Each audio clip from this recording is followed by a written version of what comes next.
With us now is Troy Beyer. So we're going to get to know Troy a little bit. Let's start out with the obvious question. Let's hear about that journey. When did it start? Where did it start? How did it start in harness racing?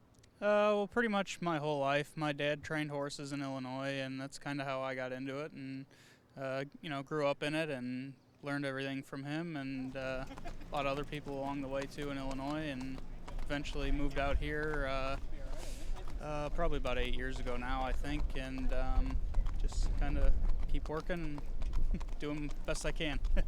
So you've worked for several different trainers, right? Yeah. Like in New Jersey. So who have you worked for? Yeah, when I first moved out, I worked for Nancy Tactor and her then husband Marcus Johansson. Worked together with them for probably 2 years, I think, close to it. And then I went to work for Noel Daly for a long period of time after that, and that was great, both of those jobs. And Noel went home for a little while. I worked for Brett Pelling and Andy and Julie Miller, and all those opportunities were great, and learned a lot from all of them. And when Noel came back to the States, I went back to work for him for a little while before going out on my own with my wife, Katie.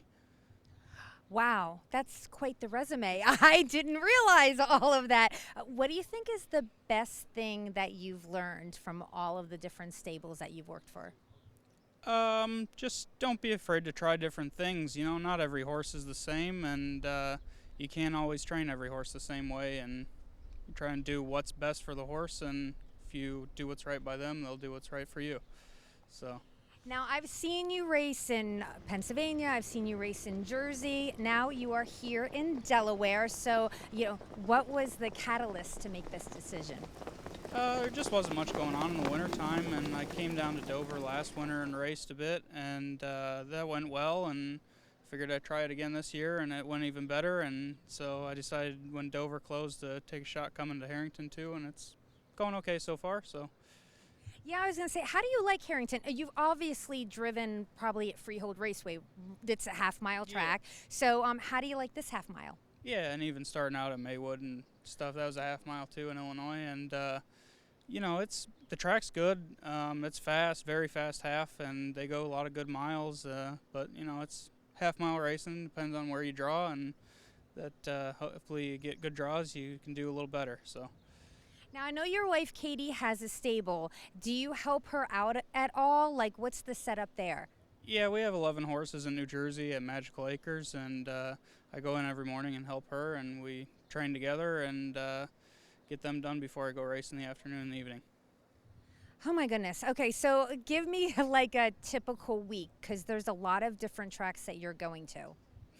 There might not be a typical week, but we're going to try a little bit. Usually get up early and go to the barn, and then every day, and then Monday through Wednesday I'm here at Harrington, Thursday, Friday Chester, and sometimes Meadowlands Friday as well, and Saturday's usually Meadowlands, and then Sunday back at Chester.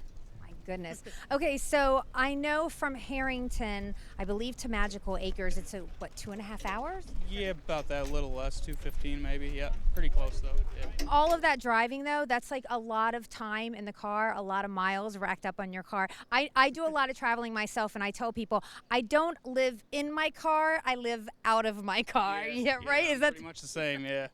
How do you pass the time? Do you listen to podcasts, any kind of music? Yeah, a lot of podcasts, music, anything to pass the time by. Troy, I'm so glad that you came on the show today. Now, I just want to give you some fun facts real quick before we leave. Delaware only has 3 counties, unlike New Jersey that has a bazillion of them. Also, we're known as the First State and the Diamond State and the Small Wonder. And there are more chickens in Delaware than there are people. So I thought you should know that. Actually, yeah. Oh, you're way ahead of the game then. Good for you. Thank you so much for being on the show. Thanks for having me. Appreciate it.